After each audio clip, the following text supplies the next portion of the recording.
Hello बच्चों, very good morning बेटा। बेटा आज हम अपना नया टॉपिक स्टार्ट करने जा रहे हैं, इलास्टिसिटी ऑफ डिमांड। क्या नाम है बेटा टॉपिक का? Elasticity of demand. ठीक है, देखो इलास्टिसिटी क्या होती है। इलास्टिसिटी का मतलब होता है बेटा चेंज। क्या मतलब होता है इसका? चेंज होता है। इलास्टिसिटी का मतलब होता है बेटा चेंज।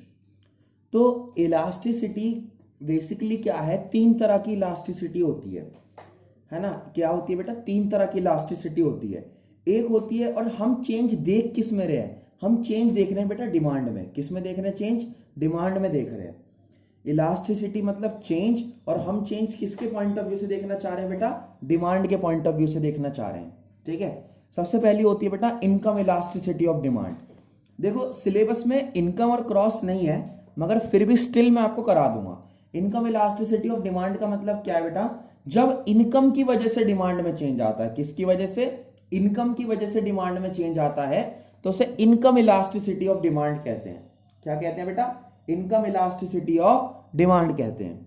यानी कि आपकी इनकम बदली तो आपकी डिमांड बदलेगी, तो जैसे ही आपकी इनकम बदली तो आपकी डिमांड बदल जाएगी, तो इसे बोलते हैं बेटा इनकम इलास्टिसिटी ऑफ डिमांड। एक होती है बेटा क्रॉस इलास्टिसिटी। क्या होती है? Cross elasticity. क्रॉस इलास्टिसिटी का मतलब क्या है? क्रॉस इलास्टिसिटी का मतलब यह है बेटा कि जब चेंज आता है एक गुड की डिमांड में चेंज आने की वजह से दूसरे गुड की डिमांड में चेंज आता है, उसे क्रॉस इलास्टिसिटी कहते हैं। क्या कहते हैं बेटा? उसे क्रॉस इलास्टिसिटी कहते हैं। यानी एक गुड की डिमांड में चेंज आने की वजह से दूसरे गुड की डिमांड में जो चेंज आता है, उसे क्रॉस इलास्टिसिटी ऑफ डिमांड कहते हैं। इनकम इलास्टिसिटी क्या होती है बेटा? इनकम की वजह से डिमांड में चेंज आना। हमारे सिलेबस में जो है बेटा वो है प्राइस इलास्टिसिटी। क्या है बेटा? Price elasticity.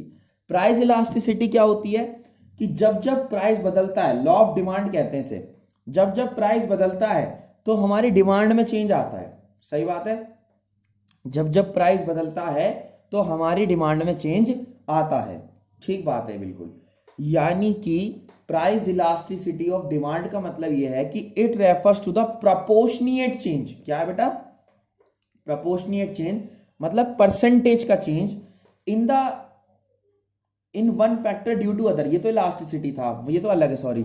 यहां देखो, it refers to change in demand due to change in price. भाई जो चेंज आता है डिमांड में, प्राइस में चेंज आने की वजह से, उसे प्राइस इलास्टिसिटी ऑफ डिमांड कहते हैं। प्राइस इलास्टिसिटी ऑफ डिमांड कहते हैं। अब देखो इसके हमें करने हैं बेटा न्यूमेरिकल। क्या करने बेटा? न्यूमेरिकल। देखो दो तरह के न्यूमेरिकल हैं। When information in form of numbers, जब इंफॉर्मेशन नंबर्स की फॉर्म में हो, और दूसरा है when information in the form of percentage, तब अलग केस है, और जब नंबर्स की फॉर्म में हो तो अलग केस है। ठीक है, सुनो बेटा, ये रहा फॉर्मूला। देखो सबसे पहले आज मैं आपको दोनों फॉर्मूले समझाऊंगा, क्वेश्चंस फिर नेक्स्ट क्लास में मैं आपको इसके करा दूंगा। आज आप कॉन्सेप्ट समझ लो। सबसे पहला फॉर्मूला है बेटा ईडी। नोटेशन है ईडी। क्या है नोटेशन? ईडी है delta Q upon delta P into P upon Q. अब ये पी और क्यू क्या होते हैं? पी होता है ओरिजिनल प्राइस। क्या होता है पी? Original price. क्यू क्या होता है बेटा? ओरिजिनल क्वांटिटी होता है। न्यू प्राइस क्या है? P1 है। न्यू क्वांटिटी क्या है? Q1 है। सही है बात बेटा? P क्या है? Original price. Q क्या है? Original quantity. P1 क्या है? New price. और Q1 क्या है? New quantity. ये न्यू का मतलब क्या है? न्यू का मतलब है बेटा आफ्टर चेंज। मेरी बात को समझना, जैसे प्राइस 10 रुपए था तो मैं 10 यूनिट खरीद रहा था। सही है, मान लो प्राइस 5 रुपए हो गया तो मैं 20 यूनिट खरीद रहा हूं। मतलब जब जब प्राइस में चेंज आता है तो हम अपनी क्वांटिटी के अंदर भी चेंज करते हैं। तो इसी को तो बोलते हैं बेटा कि प्राइस में चेंज आया, इस वजह से क्वांटिटी में चेंज आ गया। तो P क्या है? ओरिजिनल प्राइस या इनिशियल प्राइस। P1 क्या है? New price.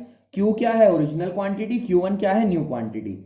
फिर डेल्टा P क्या है? P1 minus P, new price minus old price. Q1 क्या है? New quantity minus old quantity. ठीक है बेटा, ये फॉर्मूला कब लगेगा? जब कंप्लीट इंफॉर्मेशन या इंफॉर्मेशन नंबर्स में दे रखी हो। नेक्स्ट है बेटा ED, percentage change in quantity demand upon percentage change in price. अगर बेटा इंफॉर्मेशन परसेंटेज में होगी, किस में होगी? परसेंटेज में होगी। अब वो होती कैसे उसकी हम बात करेंगे। तो बेटा फॉर्मूला होगा percentage change in quantity demand upon percentage change in price. कि भाई जितना डिमांड में चेंज आया उसकी परसेंटेज अपॉन में जितना प्राइस में चेंज है उसकी परसेंटेज। परसेंटेज चेंज निकालते कैसे हैं, अभी आप इस फॉर्मूले को मत देखो कि मैं आपको प्रैक्टिकली करके दिखाऊंगा। ठीक है बेटा, तो आप इसके फॉर्मूले नोट करो और कोई दिक्कत आती है तो मुझसे पूछ लेना। Thank you so much.